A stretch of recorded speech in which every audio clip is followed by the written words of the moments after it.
Okay, it's time to go to the grocery store. Got to pick up a few things for lunch this week. My classes are, each day, are back to back. There's no break, maybe a 5-minute break in between. I do an after-school program, so it's not like you have full classes in between where you can just kind of rest and whatnot, which is good and bad. It's good in that my day is kind of brief. Everything is condensed. It's bad because on the long days I have 6 classes back to back and I'm literally ready to die at the end of it.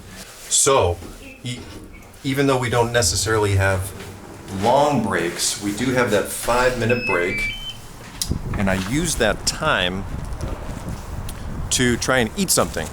So I try to make like a couple sandwiches, bring a banana or something like that, and that way I don't get too tired and hangry with the kids, because they're a handful. Anyway, here's my hog right here. It's cold. It's literally freezing temperatures, and there's a massive wind chill factor. I am freezing. This is a lot different than my home in Florida. Anyway, this is my supermarket. It's a pretty decent sized one. Not bad for Korea. It also has a Daiso, which is the miracle dollar store, like a mini one upstairs. I have to get some DO, so I'll take you up there and show you what that's all about. I don't have to do a full grocery run today, but just pick up a few things for lunch during the week. But at least you get a glimpse inside. Here's the produce section here. And I've got to get some bananas. And I'm still trying to figure out the system here. Sometimes they're really expensive. This is about $5 for a bunch. I think those are new. But sometimes I think if they're just turning or something like that, they're really cheap, like $1. Banana. 2,991. Probably like a bunch like that. 4,600 won, that's about $4.50. They're slightly green, so they'll last me a little bit. Let's move on. Here's the plethora of snackages going on in Korea. Oh my head. There is no bread. Are you kidding me? I don't even know what today's date is. The 14th? I don't know what today's date is, but these are good till the 14th. Well, there's that, and then there's the wheat bread. Also to the 14th, whole grain wheat. That's actually pretty good bread, so you know what? I'm not gonna get it. I'm gonna get white bread because I get peanut butter and jelly sandwiches. Here's some meats. The other day I saw one. Here it is. It says high quality US beef. It's better. Not sure if that's true, but there's some beef meats here. Fish, chicken, pork, of course. No pork on my fork. Here is the chamchi, and this is the kind that I get here. This is just regular tuna fish in oil, and this is gochu chamchi, which is hot pepper.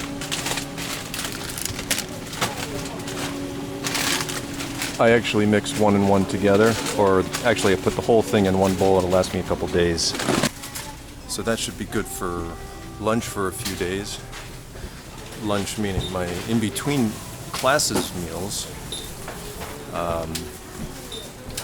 Grab a sandwich, maybe a banana. I also get these little cookie wafer things called daije. Choco daije. A little thing of coffee. The only problem with those, it makes the kids swarm. This is Daiso. It's a mini one. It's kind of mixed in with regular price products too, but this area over here is Daiso. And I need to get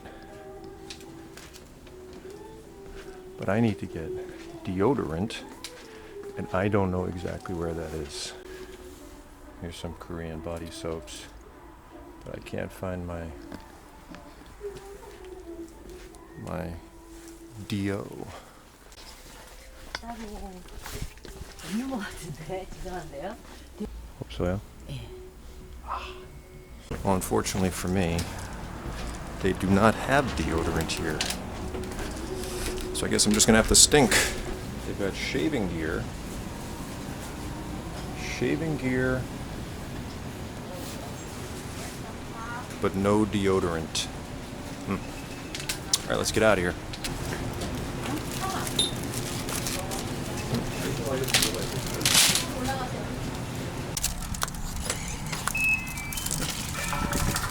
Oof. It is literally so cold out there, it's unbelievable. Just not used to it. It's much harsher weather up here in Seoul than it is down in Busan, which was my home for 4.5 years. So I'm getting used to it.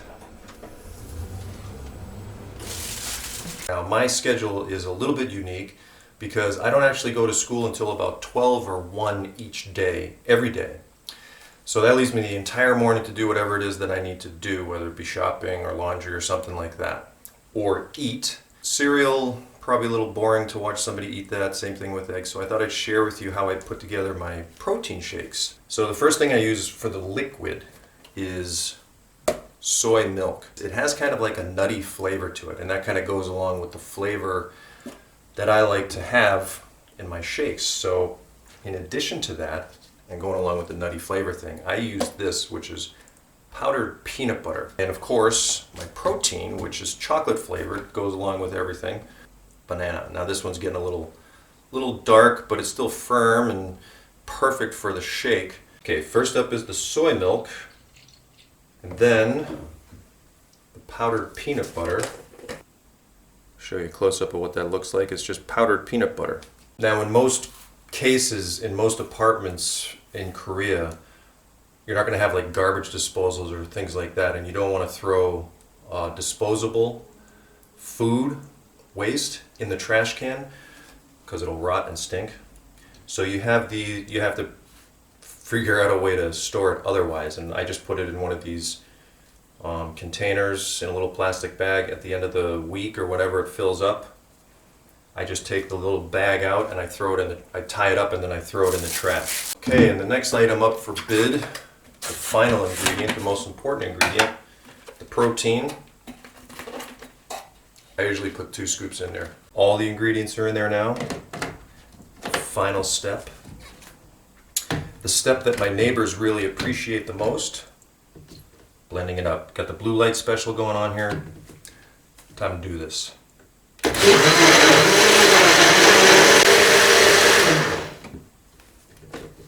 All right.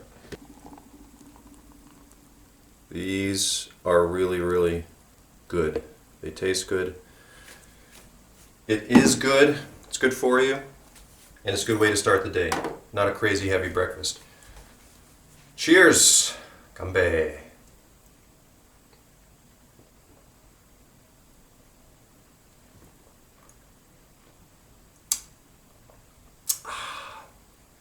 That is a good shake. Welcome to my school. Let me give you a little tour. I work at what's called an after-school program, and basically what that is students come in after their regularly scheduled classes. They have a bunch of different subjects and activities that they can be a part of. One of them being English. So they come in here after their classes, and it's pretty good because I only come in to teach my classes and then I go home, so they're back to back. So it's nice because it's condensed hours, but like on days like today, it's Friday, even though I come in at 12, I teach 6 classes back to back. And at the end of that, with screaming kids, I'm just ready to die. And basically that's what I do. I go home and I just crash for like an hour so I can do what I need to do for the rest of the night. And this little station here, I have an assistant. She sits there. She helps out with little classroom activities, translation, things like that. This is where the bad students sit, so they can sit before the judge. And I get between, say, 8 and 13 students in this class. It's a little bit small, I'm not gonna lie. I got a projector here. Projector backdrop. And it's freezing cold out, so I've got one heater there. I've got a heater, air conditioner there. And this is my desk. And as you can see, it's pretty standard. It's a pretty regular teaching job. I've got book reports here, my curriculum over there, and the company that I work for actually produces their own textbooks and curriculum. So I just follow that, makes that a little bit easy. Here are my sandwiches for in between classes that I mentioned before. My viewfinder on my phone, so I know what this is pointing at. And I set up a little coffee station over there to save me halfway through the day, although I'm cutting back on coffee. And my sneakers. Why? Because I have to wear indoor shoes.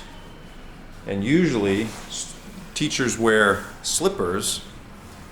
My feet are kind of big, so it's not kind of cold, it's very cold. It's like freezing cold right now. So I got sneakers, and that's a lot better for me. So I wear those inside here. That's the tour. Thanks for looking at my school. Hope you enjoyed it. Now it's time for some jiu-jitsu. It's a very cold Sunday early afternoon here in Seoul, and it's time to do a little training. I'm here at, where am I? I'm going to tell you. I am at the Queen of Jiu-Jitsu, Brazilian Jiu-Jitsu Center. Getting my training on, getting back into the game, getting back into shape. And I'll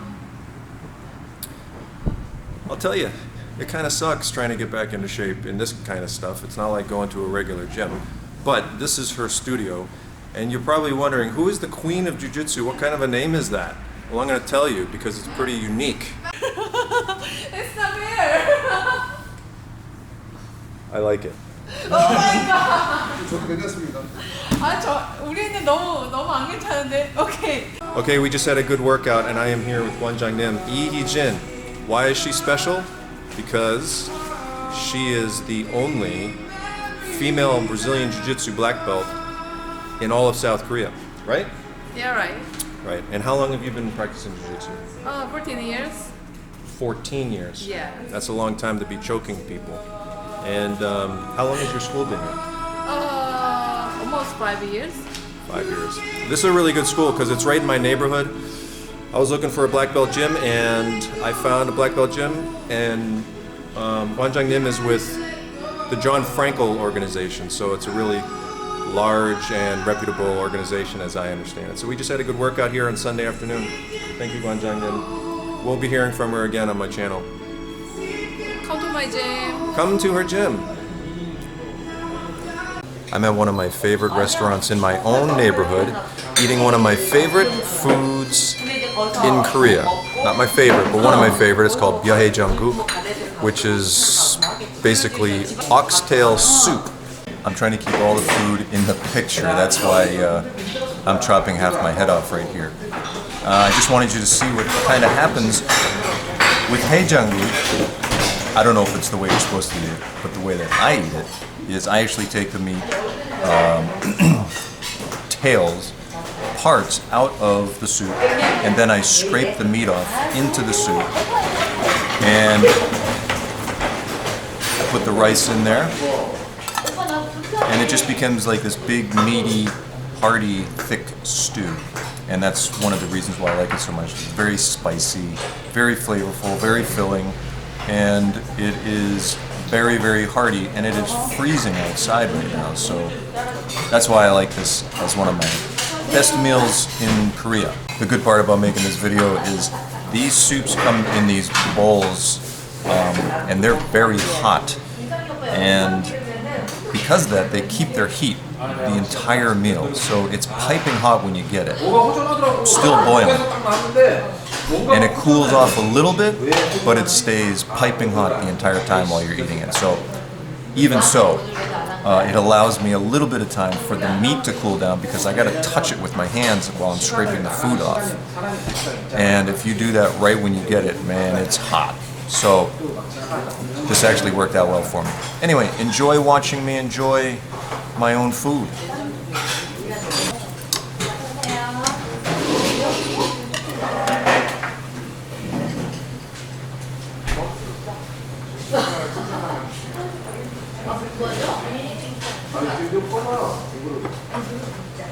Alright, so that was another delicious meal here in Korea. One of my favorites. And I don't know if you can tell, but the top of my head is actually soaked. I sweat a lot when I eat these foods. It like ignites the top of my head. Anyway, this is another great meal. This restaurant right here. And this location is, maybe I take my bicycle. Here's my hog again. And this is right near a very large subway station. So you can see down there, I'm a little off the main strip, but it's kind of a busy area here with a lot of restaurants. And this is the one that I happen to find because I happen to like haejanguk, and it was very delicious. Now, most days during the week, I'd say about 4 or 5 for an honest estimate, I try to put in some time for my 한국말 learning. I'm trying to learn how to speak Korean. And I've been doing so for about 4 or 5 months. Now, my language learning regimen pretty much consists of one online lesson with a tutor that I have that I do through the site called Verbling. And Helene is a fantastic teacher. And just as a side note, if you're ever interested, I actually record all my lessons and I put them up on a separate channel. They're an hour long. You can go to my website, download the materials, and follow along just like you're in a class. I mean, they're paid for. Why not do it if you're interested in learning language? And if I'm not in that class, I'm studying notes that I've taken from the class, or notes that I've taken from this site that I use that at first I wasn't really sold on, but now I really like it. Duolingo has released a beta version of their Korean module. And at first I wasn't crazy about it, but I started going back to it, and you know what? It's really turned out to be a fantastic tool. It tracks your progress, tells you how much time you're putting in, stuff like that. So that's what I do. But when I come here at my desk, here I am, with the spooky ambiance going on right now. This is what it looks like. I don't keep all my lights on. I just put my lights on at my desk. I'll study my notes, or I'll go online, and I'll put in the time. And then since I live in Korea, I can go outside and practice. I teach Korean students, so I'm picking up more and more of the little things, the chatter that's going on in the class. So here's an up close and personal look into my workspace, my desk. Here's my new computer. I had to get a new computer. The one that I was working on before, believe it or not, the videos that I produced were all done on this archaic thing. It would die all the time, but I got a new one. And here's, this is Duolingo up on the screen. Fantastic site. Highly recommend it. And that's pretty much what I do during my late evenings. Actually, but on certain mornings, sometimes I'll sit down and put in some time too, just so I know that if I don't want to study at night, I've already put in the time. Or if I want to put in 2 sessions in a day, I do that. But most of the time, it's in the evening when I'm relaxed. I come here, sit down, and get my study on. If you're still watching this video right now, you must clearly be an awesome kind of person. You know, the past year and a half of my life was quite the trial for me, and I'm honestly surprised that I'm still making videos right now and even teaching overseas. So I'd like to just take this brief opportunity to say to those of you who are probably still watching this video, and you know who you are, thank you for the support that you've given me, whether it be through a word of encouragement or even just supporting my writings and recordings. You're an integral part of keeping this ship sailing, this unique endeavor that I call my life now. And so it brings me a lot of pleasure to be able to share that with you and just give you a brief insight into my life, this one English teacher. So I hope it was entertaining for you. I look forward to making many more videos in the future. And again, thanks so much for watching, and I'll see you next time. Peace.